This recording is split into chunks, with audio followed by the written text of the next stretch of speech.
welcome to Future Squared, the podcast all about corporate innovation, entrepreneurship, and self-improvement.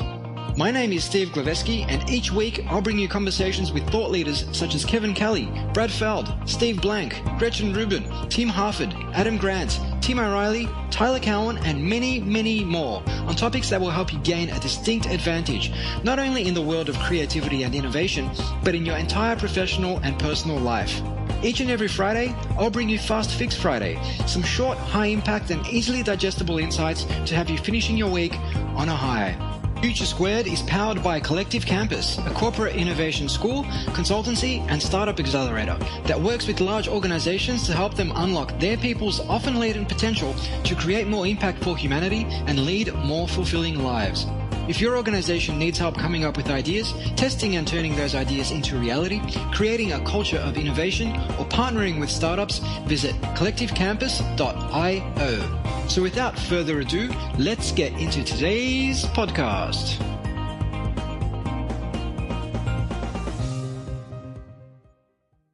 Welcome back to Future Squared for episode number 239 with Grant Cardone. Grant Cardone is a New York Times best-selling author and an internationally renowned speaker on leadership, real estate investing, entrepreneurship, and finance. His 5 privately held companies have annual revenues exceeding $100 million US. Cardone is a savvy, private, multifamily investor and holds a portfolio of over 3,800 apartment units throughout the United States.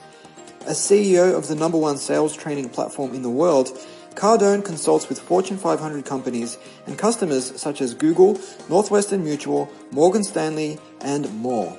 He's a top 5 social media expert and one of the top 10 most influential CEOs online today. He's also the executive producer and star of 2 reality TV shows and creator of the first online entrepreneur and business TV network, Grant Cardone TV.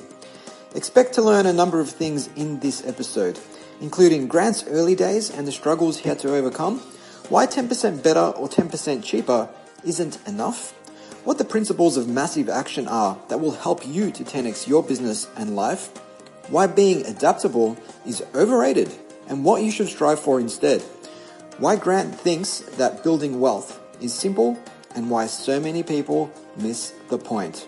You'll learn that and a lot more in today's conversation with the one and only Grant Cardone. Welcome to the show, Grant. Hey, thank you so much for having me, Steve. Appreciate it, and I'm a big fan. No, it's an absolute pleasure to have you on the show. It's an honor, in fact. And, I'm joining you from Melbourne, where it's it's actually just past midnight, 3 minutes past midnight, in fact. You're on the other side of the world in Miami. It's about 10 a.m. over there. You're nice and fresh. So I'm sure that this conversation is just going to get me energized and ready to, I'm probably not going to be able to fall asleep after this one, but let's do it anyway. So many of our listeners, Grant, will know that you've grown multiple companies to over $100 million in sales, and you did this with zero startup capital. But, before we get into some of the tools and techniques that our listeners, be they corporate executives or entrepreneurs, can use to achieve results in their own lives, I'd love to tease out a little bit of the backstory of Grant Cardone and the early days. Growing up in Louisiana, I know after you graduated university, you basically, you majored in accounting, but rather than pursuing a career in accounting, you pursued sales for an automotive company. Why? What caused you to shun accounting? As a former accountant myself, Grant, what caused you to shun accounting in favor of sales? Well, there was the accounting space, they weren't hiring. So it wasn't a choice I made, really.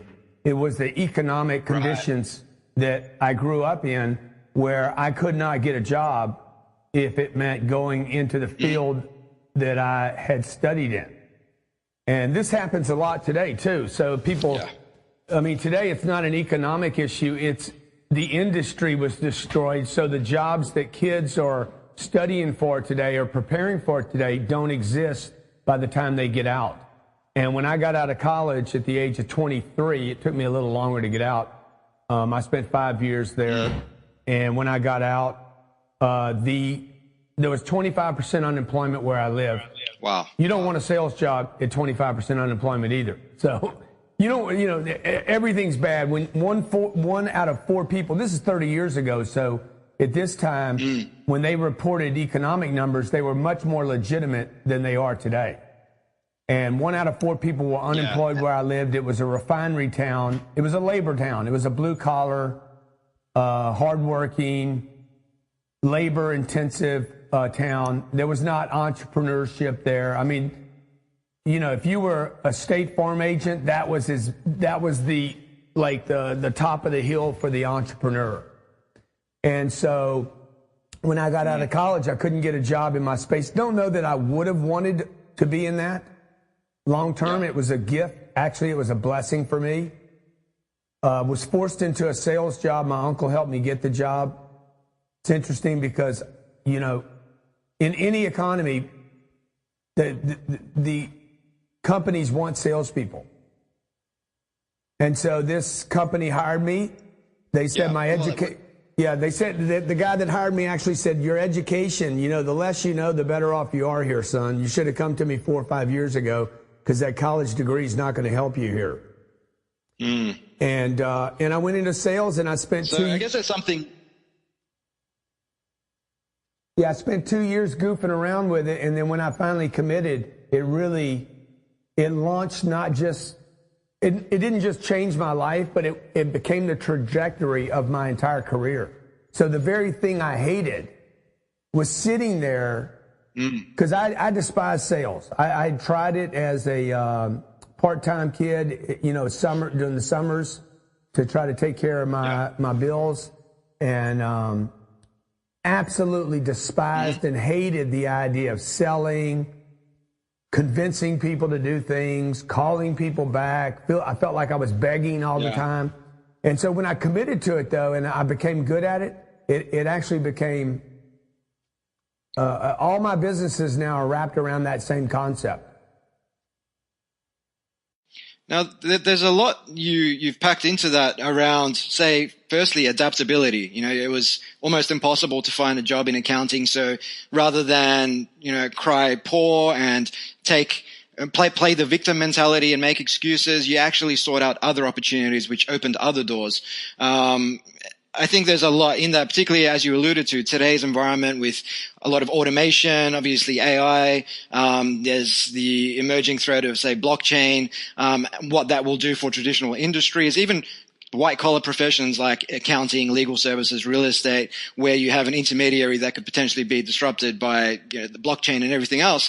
Obviously, that means that people need to become more adaptable. I mean, it's not enough to just go to school, learn something that's been taught for the last 100 years, get your flashy degree, and then expect that that's going to pay you for the next, say, 20, 30, 40, 50 years, whatever the case may be. I mean, how important is it today for those types of attributes around adaptability, insofar as maybe not even entrepreneurship, but just competing and staying relevant in, say, the next 10, 20 years? How important is it for today's kids coming up to be adaptable? I think it's a great question. And first, let me just address the first thing about the victim, not playing the victim. I was definitely a victim. Like I was definitely playing the victim. Right. It was not my idea to go into sales. I was standing in the unemployment line. I was going to get, in America, if you don't have a job, you can get subsidized by the government. I was standing in the line and my uncle came and grabbed me and said, "What are you doing?" He happened to be there because he did some Section 8 stuff with the housing and the government. So this is where he went to solve his problems with his housing. And he saw me standing in line. He said, "Son, what are you doing?" My dad had died when I was 10 years old, so I didn't have a dad. I didn't have somebody kind of shepherding me along the way. He says, "What are you doing here?" He didn't even know my name. He just knew I was his nephew. And he's like, "What are you doing here?" And I said, I'm here getting an unemployment check. And he's like, no, you're not. He's like, "I'm going to get you a job. I'll get you a job in sales in the automobile industry." And I said, I didn't go to college to become a salesman. And he said, "You didn't go to college to stand in this line either, son." And literally, he dragged me down to the car dealership and got me a job. I was working the next day. Now, that's the first part of that answer. So I needed somebody to push me in a direction, right? Because I was feeling sorry and beat up for myself. And so I would just tell everybody that's listening, like, if you ever get a push from somebody, don't resent the push. It might be God's hands. Yeah. Okay. It might feel uncomfortable at the time, but it might open doors. Dude, I was uncomfortable either way. Like either way, I was uncomfortable. 35, every company I've ever had, the discomfort's not going to go away, by the way. If the discomfort goes away, you're not learning, you're not growing, and you're not embracing possibility. Not growing. Yeah. So the second part of that question is about the AI and the intelligence. And look, I think we have the lowest unemployment in America right now that we've had in like 40 years. Mm-hmm. If you fast forward 6 or 8 years, I think we're going to have the highest global unemployment this planet has ever seen. Maybe since the Great Depression. We're going to see mass unemployment. We're going to see disruption across every single industry on this planet. Everything is going to get disrupted. AI, technology, the Amazon concepts. The world is in massive change right now. We're going through this little romantic, particularly here in America, probably worldwide right now. I know Australia's having a bit of a boom right now. The UK's got this lift going even after the Brexit. I think that we are going to see disruption across the auto industry, the food industry, retail's already seeing it, the hotel business. I mean, like literally there's not an industry that will not be touched by intelligence, AI, robots, machinery, technology. And if your job is slow, if every industry that has time added to it will be disrupted. This is the consistent factor for all the execs out there watching.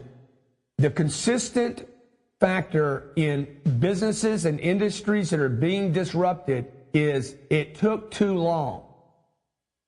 It took too long to get the coffee. It took too long to get the restaurant. It took too long to get the taxi. It took too long to get online. Everywhere there's too much time. Speed is the ultimate commodity today. That is the way to deliver service. The way to stand out is to do something very fast. And when I grew up, it was always, prepare, aim, select your target, and then shoot. Going forward, like if it takes you that long to pull the trigger, you're probably not going to exist. Small and fast is going to be big and slow. Yep. And we see that play out now in a lot of the apps and platforms that have become synonymous with every day. I mean, it's all been about simplicity and about speed. I mean, you look at Uber, if you don't get an Uber at your door within, say, 3 minutes of pressing that button, you're like, well, it's taking so long. You get frustrated, even though 5 years ago, we would have taken it, a 10, 15, 20-minute wait for a cab would have been taken for granted, whereas now we expect everything in under 5 minutes. Obviously, we've moved from appreciation to expectation, but it's the same with Tinder, right? Dating apps previously used to be all about completing your profile and all this sort of stuff. I think, what was it, like OkCupid and platforms like that, whereas now it's immediate integration into, say, your Facebook, and away you go, and people are swiping left and right. It's about making it easy and fast, like you said, and organizations who spend all that time thinking about, what's the compliance going to look like? Let's make sure we've got our T's crossed, our I's dotted,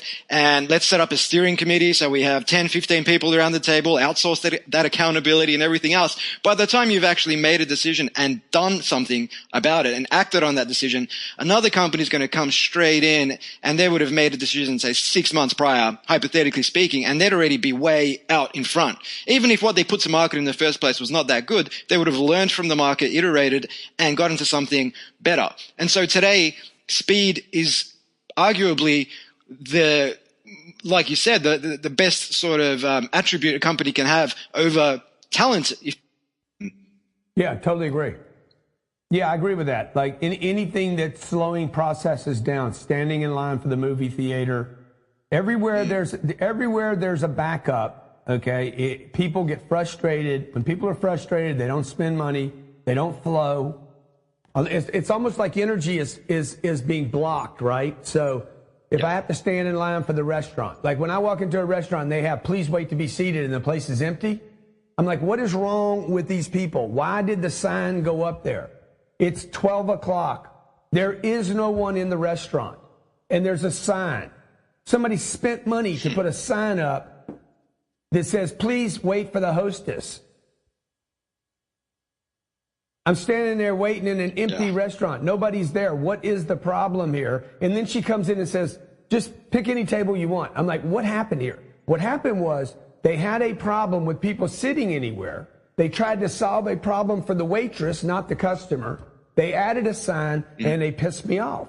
And these are the situations that get disrupted because somebody did not think through for the customer. Like we work with a lot of major companies on their customer flow, right? The flow of the business from the customer's interest to the customer paying and getting out. What is that experience like?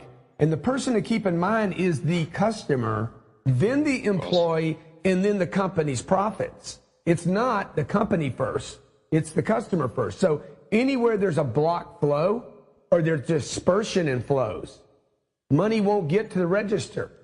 Even the way a company is laid out, the path. If you look at casinos are very, very smart in how they flow customers to fund the bottom line of the business. And so you don't want distractions and dispersion. You also don't want blocks, right? Where I move in, I come in and I can't get to somebody. So like even the way offices are built, all the little offices, the little cubicles, people hiding back in their office, like all that is going to be changed in the years to come so that people flow. There's transparency, authenticity, and there's people. There needs to be a social connection between me, the company, and the customer. And this aligns very much with, you know, the 10X rule. I mean, your best-selling book, it's been out for a good 7 years now. It came out in 2011. You know, it's obviously helped lots, you know, untold scores of entrepreneurs around the world, basically amplify their own businesses and their own results. But when it comes to product development, you know, thinking 10X rather than just 10% better or, you know, 10% cheaper, that's effectively what we're talking about here because companies, well, not companies, but customers have grown to expect a heightened sort of level of customer experience. If you're just a little bit better or a little bit cheaper, they're not going to listen to you. You've got to, I mean, they've got entrenched habits. They've got anxieties of choosing something new, fear of loss. And so at a organizational perspective, if you're designing new products, you need to be thinking, what's 10 times better look like? What's that big, bold, disruptive change going to be that is going to excite our customers and get them coming towards us rather than us chasing them? Yeah. And in the meantime, the company has to fund, right? It has to cash flow. It has to be profitable every quarter. So this is the challenge for the entrepreneurs and the major corporation. Company like Sprint and T-Mobile, they're going to join up. Why? Because they can expand their company by buying companies, right? You can't, like Google, look at Google or the Amazon. These are 10X thinking companies. However, they have to hit their quarters, right? They have to please their investors. They have to handle their customers while they're in disruption. So this is the confusing part for a lot of people, right? How do I fund? I built out 7 companies, literally like between the time that people are collecting data about me, and then we go and do an interview like this. We're expanding into other niches where we can move with speed and certainty and literally gobble up competition. That's really not competition. They're really ghosts of the past. Yeah. Okay, they're a bit of it's not the word scavenger, but they're just sucking pieces of the marketplace up, but they're not really there. They're just in the market. Like you can see businesses, they're getting a little bit of money. 64% of businesses in America break even or lose money. Those companies will not cease. They will cease to exist in the future. Okay, those are ghost companies. They're basically shadows of some idea from the past that never got completed. They really don't exist anymore. They're just there getting the crumbs in the marketplace. This is most companies, by the way. Most entrepreneurs start off like this. They're like, I'm going to go get it. I'm going to be big. We're going to make a lot of money. And then there's other companies that are like, particularly entrepreneurs and even big companies that start thinking about, man, if I could just, the individual would think, if I could just replace my current income and work for myself, or the big company says, if we can just we can have a similar quarter to what we had last year or a similar year. These are companies and individuals already in contraction. They're contracting back to a smaller version of a bigger dream. And when that happens, and I talk about this in the 10X rule, there's 4 levels of action. You do nothing. You retreat. Number 3, you take average actions, or number 4, you take massive actions. The only winners are going to be the people that take massive action. This is not a new thing, by the way. This has been around for thousands of years. Whoever takes the massive action, Alexander the Great, he ends up with all the land. Okay, Attila the Hun, Genghis Khan, right? Like, I mean, these are ferocious individuals that were thinking about Google. By the way, Google is a Genghis Khan. Don't anybody kid themselves. Okay, Steve Jobs at Apple was an Attila the Hun kind of thinker. And Bill Gates, same thing. Bill Gates said, look, if we can't make it good, make it look good and make sure everybody has one. So these aren't scavengers. Okay, the thinking needs to be massive, like domination. I want to be everywhere. Coca-Cola, another representation of a company hundreds of years old. Their first year, man, I think they sold like, I don't know, 60 bottles of Coca-Cola or some ridiculous number. Today they are on every shelf in every grocery store, in every city and village in the world. Omnipresence, domination, be everywhere. And look at Starbucks. Every major street corner where there's money, you will see a Starbucks to deliver you a cup of coffee you do not need. And speed, their lines are a problem, right? Any grocery store, any restaurant, any business that has a line has got a problem. Any business, any grocery store, any restaurant, any individual entrepreneur, any corporation, it takes long to log in or I got to go through a bunch of different pages to get on. Dude, all that is going to go away, right? And that's why cryptocurrency, that's why the crypto thing will happen. Because if you look at things that have been disrupted, like the Uber and the taxi driver, cash takes time, right? I was on a flight the other night. They don't want cash. Why? Because I got to give change. It's cumbersome. It's ugly. So what do they say? Hey, give me your credit card, right? If you want to get a drink on the plane. This is an old idea. It's already been disrupted multiple times. It used to be barter, then it was coins, then it was gold and silver, then it was coins, and then it became paper so you could carry it, and it will get disrupted again. We're in that disruption now. So of course. People should be reading right now. They should be studying. They should be looking forward. And while they're doing all that, I lost him. And while they're doing all that, they need to be hammering down to make sure their quarter is bigger than it was last quarter. So to use an analogy, I got to be like clubbing baby seals to make my quarter. And I need to be figuring out how to build new technology so that I can fish in a way that doesn't club the baby seals. If you're steering the Titanic, like you want to keep the ship afloat, but you also want to change direction and avoid that iceberg. And that's effectively what organizations need to be doing today, where they are investing in keeping that ship afloat, keeping the core business going, but at the same time, investing in what is that next thing, investing in that massive action that you were talking about. Yeah, and people, investing in people, training people, educating people, inspiring people.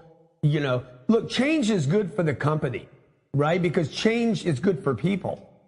This is not a threat. This is life. This is how man's survival at his best is in changing, not adapting, by the way.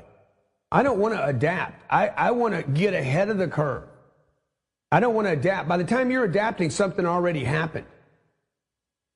So I want to look at the athletes. Athletes look forward on the court. They're not looking backwards. They're not adapting to the gameplay. They're not responding to a punch or a play. They're like, no, I'm running this fight. You know, the moment I start fighting somebody else's fight and adapting, I'm probably going to become a caveman.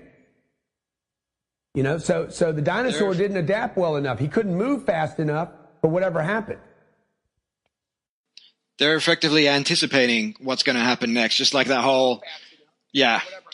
It's like the whole Wayne Gretzky thing, skate to where the puck is going, don't skate to where the puck is, right? Because you're moving before the event, so you're not really adapting, you're just anticipating. One of the things we do with real estate, I buy a lot of real estate here. One of my businesses, my biggest business actually, is buying real estate. So when I'm buying a piece of real estate, I'm not adapting to the marketplace. Like, I'll give you one example, the comp. The comp is used, a comparable, to determine what the value of something is today. That is an outdated concept for real estate brokers, real estate agents, and real estate investors. I'm not using a comparable. A comparable is something based on something that happened, not something that's going to happen. The people that own all the real estate on this planet are predicting, looking forward, not looking at a comp. They're looking at trends going forward, long-term investments in the future, right? So when we buy real estate at Cardone Capital, dude, I'm making massive plays. I'm making billion-dollar plays in America right now on income-producing properties in great locations, in growing markets, where my returns today will be small, but these are unbelievable trophy properties that guarantee me massive appreciation in the future. Yeah. And, I mean, on that adaptability philosophy, I guess, you know, when it comes to investment, the same applies when people tend to buy when the market's high and sell when it's low, because those fear instincts kick in, and that's effectively adapting to the environment. And again, it's usually the worst possible thing someone can do. And I guess when it comes to people's finances, this is an area where I know you've got some strong views around a lack of education, or at least the wrong education. So keen to understand a little bit more about the kind of work you're doing around helping people gain their financial freedom. So, well, just like what you said a few minutes ago about, look, people are miseducated on finances. There's a reason why most of the population doesn't have money. Mm-hmm. Okay. Why is it people know how to walk, people know how to run, people know how to play? Everywhere you go in the world, there's no shortage of people that know how to play and have fun and laugh. Children know how to do that. But if you look at money and all of a sudden go from playing on a playground to all of a sudden finances, all of a sudden you get this big dip in understanding. And why is that? Okay, is it because people are financially illiterate? That's what we've been told for years. Oh, we have financial illiteracy. I think that what we actually have is we have global misinformation about finances. People have been misinformed about money. Money is not complicated. If you listen, like if you look at the school system, or you listen to any of the news reporting on money, it is very complicated. Lots of big words. Lots of misunderstandings, okay? Lots of complexities. Everywhere there's a complexity, somebody is stealing something. Okay? In my life, that I know, if it's complex, somebody is ripping somebody off somewhere. So if you look at the amount of complexities in finance. Over someone's eyes. Say again? It's one way to pull the wool over someone's eyes, make things as complex as possible. Make them as complex as possible, dude, because money is not complicated. Like, I've accumulated in my lifetime so much money, it's unbelievable. Like literally, it shocks me. Everything I do is simple. There is nothing complex about anything I do in any business. Whether it's doing 1/3 of my business, 30 or 40 million bucks a year, comes off from the internet, online e-commerce. social media, the use of all that technology out there that didn't exist 5 or 6 or 7 years ago, webinars, landing pages, opt-ins. I mean, I don't even understand most of it because I don't get lost in the complexity. Funnels, the click funnels, whatever names they're going to cut, the algorithms. Okay? So I'm telling you that to tell you, I'm 60 years old. I should not understand Facebook and Instagram the way I do. It came long after most guys my age don't even have an Instagram account, much less know how to use it. I'm probably one of the top 5 or 10 online monetizers in the world. So I'm saying that to say to you that money has been made more complicated. Like you made a comment a few minutes ago, buy low and sell high. That is a completely mythological. Not only is it a mythological, but it's completely incorrect when it comes to real estate or even companies, buying companies. I don't want to buy something when it's low and sell it high. I want to buy something great and don't care what price I pay for it, really. If it's great, as long as I can keep it. See, if it's great and I can keep it, okay, what's it going to be worth tomorrow? If it's great today and I can keep it and I can look into the future and say, in the future, this won't just be great, it will be better, it will be more desirable, it will be more scarce than I know for sure in the future, particularly with land, okay? Land, income in producing properties, because land you can't keep if things get bad. Income producing properties you can keep going forward. So this is much simpler than people have made it out to be. By the way, real estate, the kind of real estate that I invest in, anyone from any walk of life can do what I'm doing in real estate. Not anyone can buy Amazon. I got some friends that are in Los Angeles that are in the movie business. I'm talking about A-list celebrities. You've been to their movies. You've watched them on a 90-foot screen. And I'm like, hey, dude, I got a better chance. People have a better chance of being me than they ever have of being you. Okay? Like, you know, you're not going to be Top Gun, dude. You're not going to be in a major movie, but people could duplicate what I've done, which is buy great pieces of property. I can't be Amazon. I'm not going to be Steve Bezos. It's not going to happen. Steve, is it Steve? Mr. Bezos, excuse me, Jeff Bezos, okay? I can't do the Amazon thing. I don't have the funding. I'm too late. It's not going to happen, all right? So, but anybody could go out and buy income-producing properties in great locations that provides cash flow every month. I'm just saying that to tell people, look, you've been miseducated about money, okay? How to get it, how to keep it, how to multiply it. We've been told to save money. You shouldn't save money. It's worthless when you save it. It is useless. It is a useless piece of paper, okay? It's like me saving this journal right here, this book. This book was made to be written in, not saved.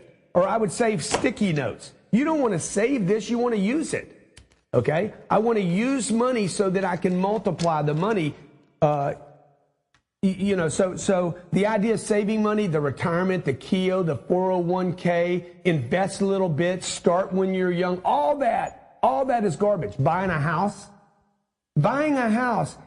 is probably one of the biggest scams perpetrated on the world, that you would own a home. Why? It doesn't produce money. I want to own things that pay me every month, right? So people need to be re-educated. You have too much information that is incorrect. You don't have too little information. That's the point I want to make here, is like people are not financially illiterate, okay? They have financially incorrect data. And that's why they don't have money.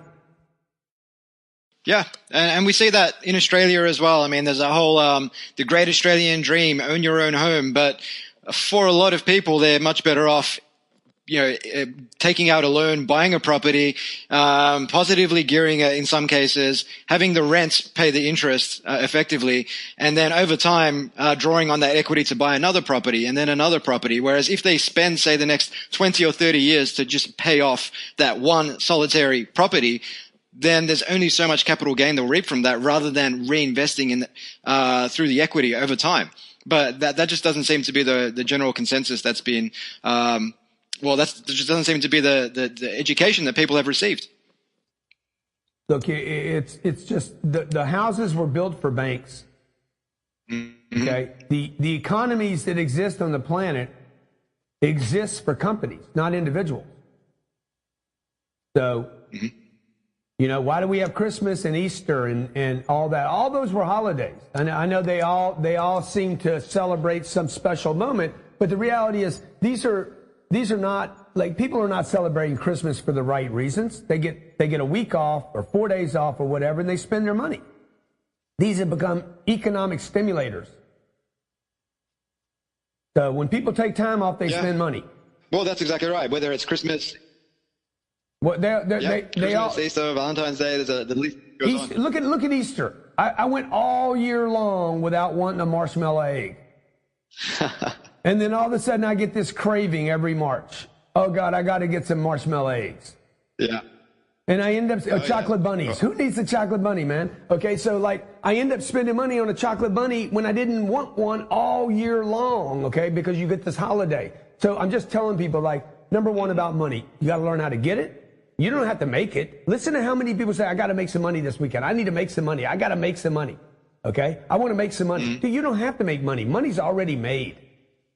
Don't add a step that's unnecessary. We don't even have schools that teach people how to get money. It's crazy. People are taught budgets before they're taught how to get money. Consider how ridiculous that is. Mm-hmm. Yeah. Consider. Yeah. It's crazy.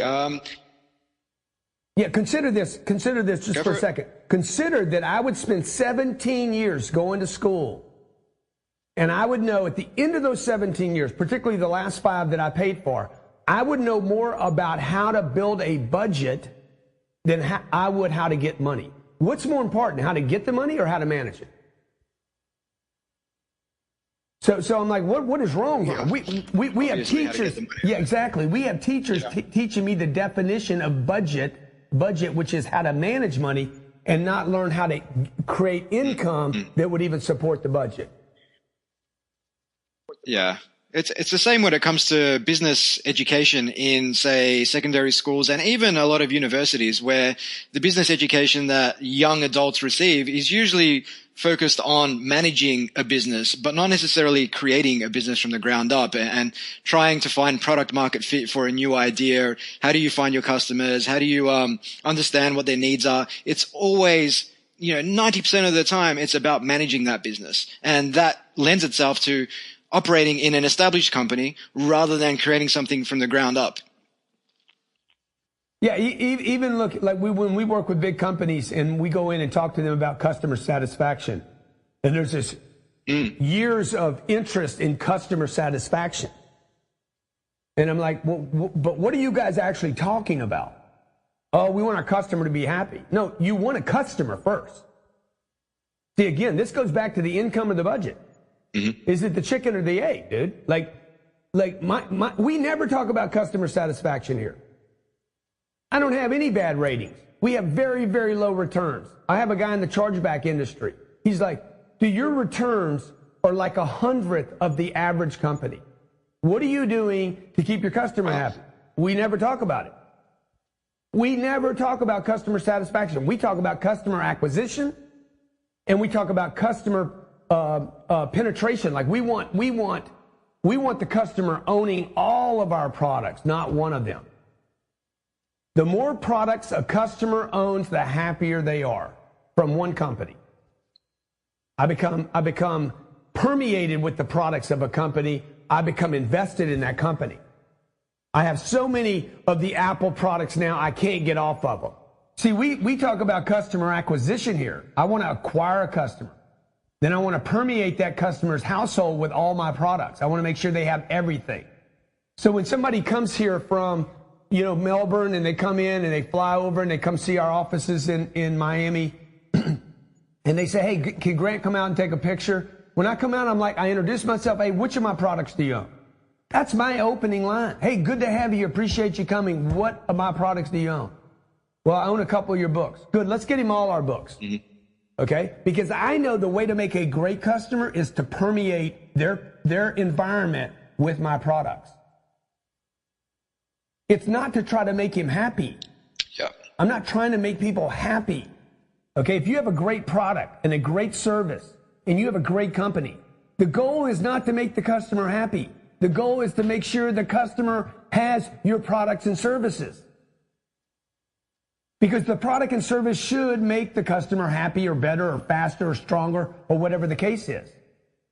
But somewhere along the line, we got it all complicated because some corporate guy came in and said, look, man, we got to make sure, we got to do a survey on the way out. So why do I want to do a survey? I don't want to do a survey. I want to get the product in the customer's hands and have them using it. So it's a different way to think today. Yep. And it's inherent. Yeah. Well, it's inherent. So it's a different way to think today. Yeah. Yeah. It's inherently baked into the company. Ultimately you're there to sell a product or a service to make money, and keeping a customer satisfied just should be a virtue of that. If you're doing that, if you're doing your job as a business person, as an entrepreneur, then customer satisfaction just flows from that. Obviously, if customers aren't happy, if they're not, if you're not acquiring the customer, if the customer's not buying your other products, if the customer's not coming back, then you've got some problems that you need to address. But otherwise, you want to be selling them your other products, your other books, your other sales courses, whatever the case may be. And if you're doing that, then obviously they're happy. Fantastic. Grant, conscious of your time, I just wanted to wrap up with one final question just on your approach to every day. So I know you published something on Twitter a couple of days ago called your Beast Mode Clock, which I recommend our users check out. I'll add that to the show notes for our listeners. But basically, what you do from the moment you wake up to the moment you go to bed. So you've got some routines in there on working out. Obviously, you go for a short lunch break. But really, I'm keen to understand, given you've built so many businesses from the ground up into multi-$100-million businesses, you've got Cardone University, you've got Grant Cardone TV as well. There's a lot of things that you've just established from the ground up. How do you keep showing up every day, bringing the energy that you do? What sort of rituals do you have, whether it's workouts, nutrition? How do you stay on top of your game? Look, the ritual is I want to serve mankind. The bottom line is I'm driven by a desire to serve people. So everything we do here is about how do I serve people? How do I make a difference? I'm not doing it for money. I already have more money than I can spend. So I'm not a consumer. I'm not a big consumer. I'm not going out. I don't go to dinner 3 and 4 times a week and spend hours hanging out with people, drinking wine. That's the Miami lifestyle, right? People go out and all weekend they're getting drunk. And so I'm not a big consumer. I'm a big creator. I want to create things. I want to create a difference. I want to make a difference. So whether it's making a 30-second video and sending it to somebody I don't even know on Instagram and making a difference, maybe making a difference. I don't know. I don't even know if I do make a difference, but I know I'm trying to make a difference. So my day is planned around making a difference for the better. So every day. Just driven by purpose. Yeah, driven by purpose, driven by the sense of urgency to make a difference and be exceptional or attempt to be exceptional. And in the process of doing that, I need companies and employees and people and profits so I can continue to expand into other parts of the world. We just bought a plane. I bought a plane, 4 months ago, 3 months ago, so that I can travel the world and go meet you. So I can come to you. My audience can't come to me. Taipei can't meet me in Miami. So I invested in that bird right there so that I could fly to Taipei and Melbourne and Sydney, okay? And all the populous parts of the planet so I could reach out and say, hey, You are miseducated on money, finances, and business. It is not complicated. It is simple. Keep it simple. Stay on point. Take care of your family. Okay? The word economy means and comes from the ability to take care of your household. It's not about a government. It's not about the conditions of a city or a country. Economy originally comes from the ability to take care of your household. And that's what's not happening on this planet. People can't take care of their own household. The word entrepreneur comes from the word enterprise, and the word enterprise comes from the word prize.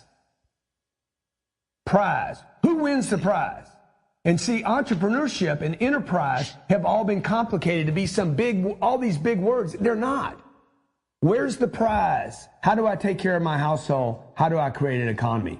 So that's what we're focused on, Steve, man. I can't wait to meet you, brother. I appreciate the interview today. I appreciate your time, all right? Thank you so much for your time, Grant. You've left me super pumped. I have no idea how I'm going to fall asleep tonight, but I'll make do. So thanks again for your time, and I hope you have a great day ahead. Hi guys, Steve again. If you'd like to receive a weekly email from me, complete with reflections, books I've been reading, words of wisdom, and access to blogs, ebooks, and more that we've been publishing and will continue to publish on a regular basis, just head over to futuresquared.xyz/subscribe and you'll get the very next one. Future Squared is out.